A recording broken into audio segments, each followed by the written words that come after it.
Dasun is working extremely hard at the moment, as he always does. Majestica, Lanka tiles, fine living, redefined. Listen, it's obviously a little surprised when I first heard, but at the same time, we don't organise a competition, so there's not a lot we can do about that. And to be honest, I only see it becoming a problem if a reserve day then provides points for other teams and affects maybe us or someone else. So, but there's nothing we can do about it, so we just get on with preparing and obviously do the best that we can.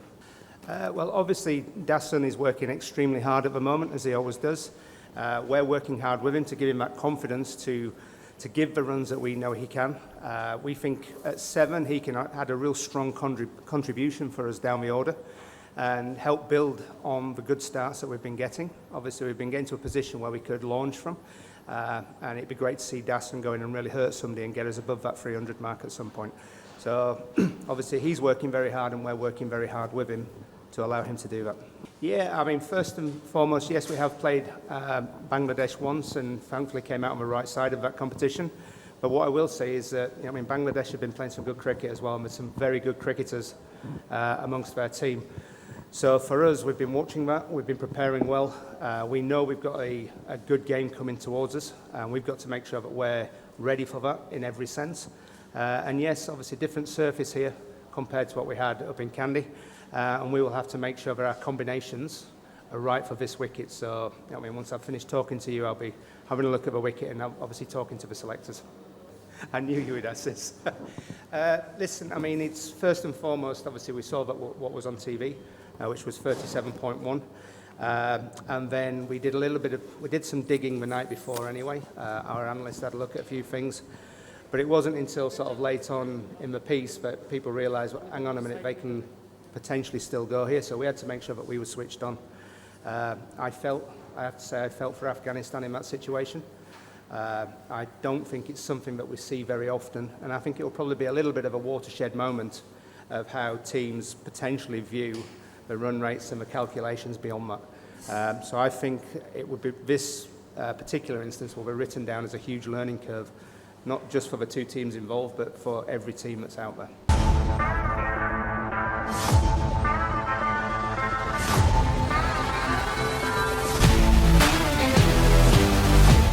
Yeah, I mean, first and foremost, I will say that, listen, in that situation, Afghanistan had nothing to lose, but everything to gain. So, yeah, I mean, going into the fielding part, I spoke to the team and said, listen, they are going to come hard, so expect the world to get chaotic around you for a while, because actually that is what's going to happen.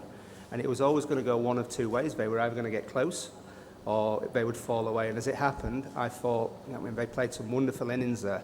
There's some great hitting from some of their players, so we have to give them credit for the way that they sort of managed themselves to there. But equally, yes, there's learning curves for us. So the day after, we sat with the bowlers, myself, the bowling coach, the analysts, and went through what they did do and potentially what they could have done better. You know what I mean? Do we go wide Yorkers or do we go straight Yorkers? Which is our strengths? Okay, did this plan work? Did it not? So you question everything, and then hopefully there's learning from that, which they can take into the next game, and importantly, take into practice with them as well. And it's just reminding them that actually, listen, you do have a strength, so make sure when in doubt you go to your strength and make sure that works. So yeah, there was a lot of learning for us as well that came out of it as well. It was great to come out on the right side of the game under so much pressure as well. One of the things that I do with the team is challenge them constantly to find solutions. And as close as it got, and I'm sure we were all sort of chewing our nails and everything, there's a lot of nerves kicking around everywhere. To come out on the right side of that, I think will give these guys confidence as well. So we've got to take the positives from that and make sure that we obviously put them into the next game as well. But yeah, lots of learning.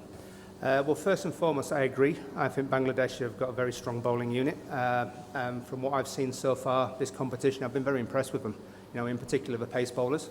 They're big, they're strong, they're accurate, they get movement. So there's a lot going for them in the pace bowling department. So again, we have to make sure that we prepare well and that we're prepared mentally and physically for what is going to come at us, which we know is going to be a strong bowling attack. I think from a batting perspective, from a Bangladesh batting perspective, we have to try and make sure that we keep the pressure on them.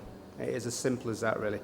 We know that, yes, they haven't got the runs that they may like, but we know that they're capable of getting runs.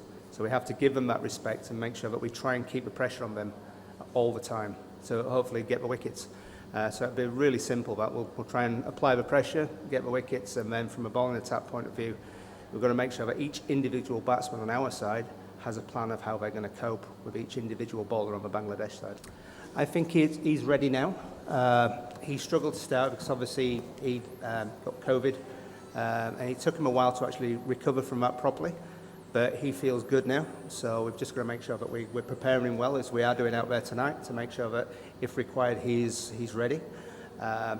We try very hard and work very hard to make sure that if you're not in the 11, you still feel very much part of the family that's out there. You're very much part of the squad. And it's not just the 15, we're carrying 17. And it's really important that all of them feel that they have a voice in that dressing room and they're very much a part of that dressing room. So, you know, I think he feels fine in that respect. I think he's just waiting for his chance to come now so he can take it.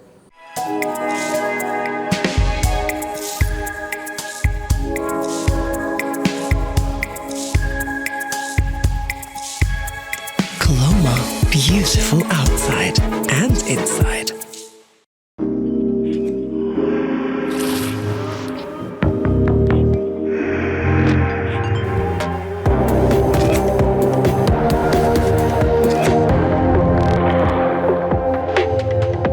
Black Knight, make your mark.